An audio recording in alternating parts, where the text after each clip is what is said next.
Should be the end of winter by now. It's been long enough.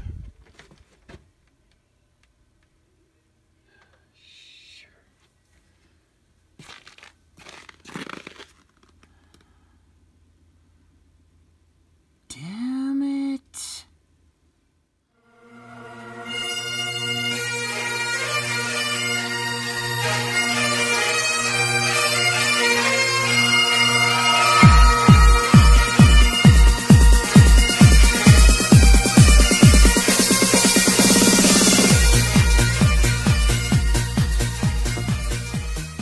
Okay, well, move the cab back.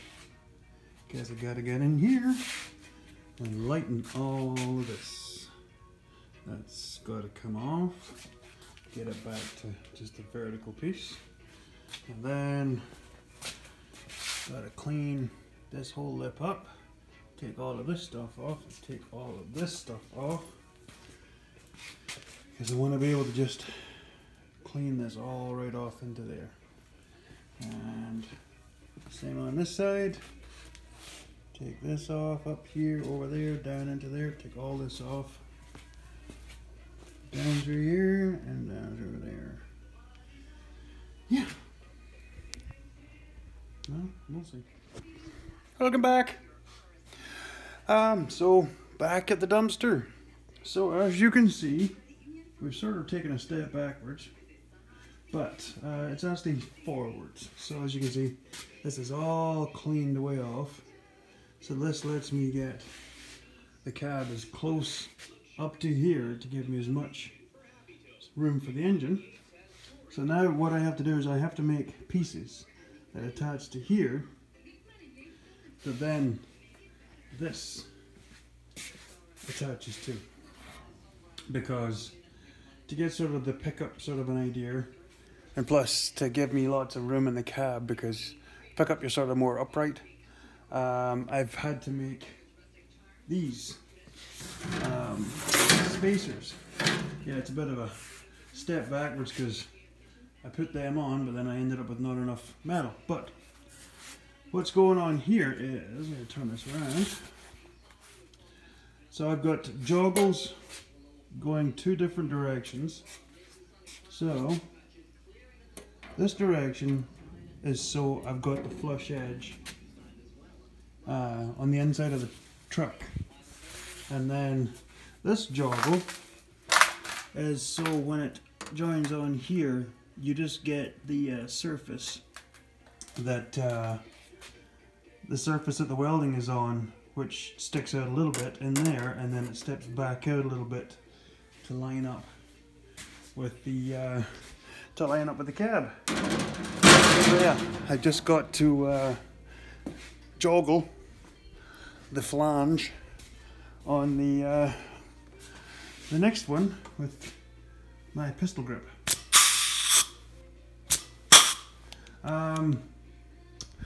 Little tip for people that haven't used these very often. Number one, keep your fingers or anything out of the jaws, because they exert a lot of pressure. I don't know how many hundreds of kilograms, but it's a lot. But the other thing is you got to keep these oiled, because you have a piston, that the plunger that works the jaws. So you have a hole in there that drops right down onto the piston. But also the other tip is to take your hose off and then drop oil down inside there, hold it upside down.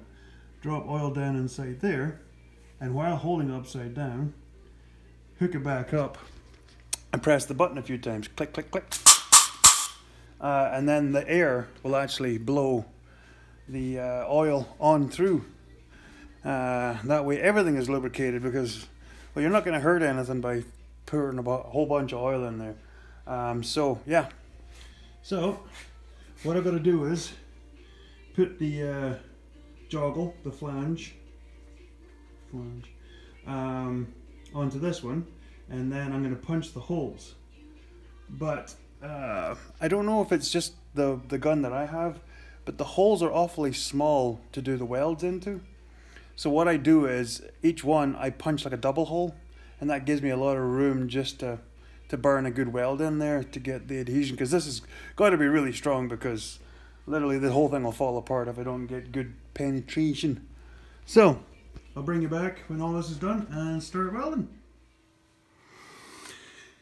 So sorry it's taken so long to get this episode all put together, but you might need to send help. I might be bleeding to death. I might be bleeding to death.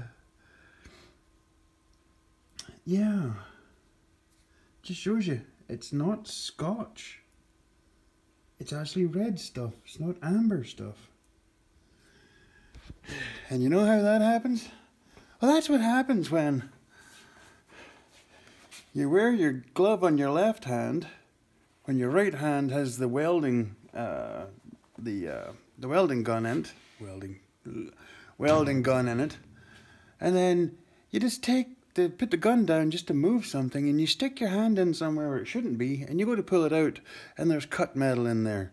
So this hand's fine, but the other hand, not so much. And as we all know, sharp metal, very sharp. Sharp metal, very sharp. Yeah, of course it is. So it is attached. It is attached, but it is just tacked on right now. Well, it's a fair few welds on there, but it is attached. So, as though those astute will see, it's actually really tall. And there's a reason for that. Well, it's a pickup, but it's a pickup for a Piper Doug. So that's the seat all the way back. So it doesn't actually need to be that far back, because I've got more head height in here. Like, I've got at least 3 inches or so above me all the way back, so I can actually move it forward a little bit and sit it upright a bit more. But this is actually where it works out really well. As you can see, I put the extra gusset plates in there. Swoop the gusset, swoop. So yeah, there and down here as well, and then added the piece, this inner sill that I'd already made to that. You can just see the tacks there just now holding it up. So I've got it in there tacked until I can get it squared, because you'll probably be able to tell. You see it sort of boat tails in a little bit. I think all minis do that, because I knew that from the roof. This side, it boat tails a little bit more, so I think I've got maybe a ½ inch to push over a little bit more. But there's no inner skin or inner gussets. Swoop the gusset. So that will go that way. Plus I still have this drip rail to straighten over, which will help release it to go that way. So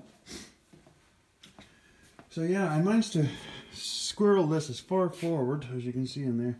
Squirrel the door jamb, the A-pillar, up as close to the Toyota A-pillar. So as you can now see, I have much height here. So what this has done for me, and this is not by mistake, honest, is I can now move that guy up here. Because this is a truck, and I want it to be sort of, I was actually going for a sort of a cab overlook, but it's literally impossible with the way the Toyota Echo is, and plus it would look weird with a really long box. So it'll end up still with the normal Mini length, all parts, dingly danglies all around, hanging everywhere. They'll still have all the normal parts, same length. I'll have to make new wheel wells, wheel wells, as they say in Ayrshire. Isn't that right, Martin? But yeah, this stuff will just move up here. That way I don't have to make a whole bunch of extra lines. Exciting news, though. Something I've been waiting for, and it's kind of the reason why this episode has been so long in the making, is because I don't know if people remember, this is the grill I'm using. Paul P just got the same. Hi, Paul. Paul P just got the same, but yeah, this is, well, vans, pickups and stuff. So I'm going to be assembling all this stuff together, but I was waiting for something, and with all my Christmas money, I got my Christmas money, which was all in gift certificates to the local hardware place. Piper Doug got a welder. Yeah, spot welder. So, I can start putting some of this new stuff together and then fit it on here, dry fit, and then start getting a shape. So, I'm going to fire this up here because I know you've all been beating on me because I haven't done enough dumpster project updates because farming, and there's a lot of projects, and I will be posting a new video up here about what's going on over there. But I'm going to fire this up here so you guys don't all lose interest in me, and I'm approaching 300 subscribers, which is absolutely mind-boggling. So this is where I'm at. She's connected. It's connected. Yeah, starting to look like a car. So I'm gonna let you all go then out because I got to keep at it just before I die from blood loss, and I will leave you with this parting vision of beauty. Bye.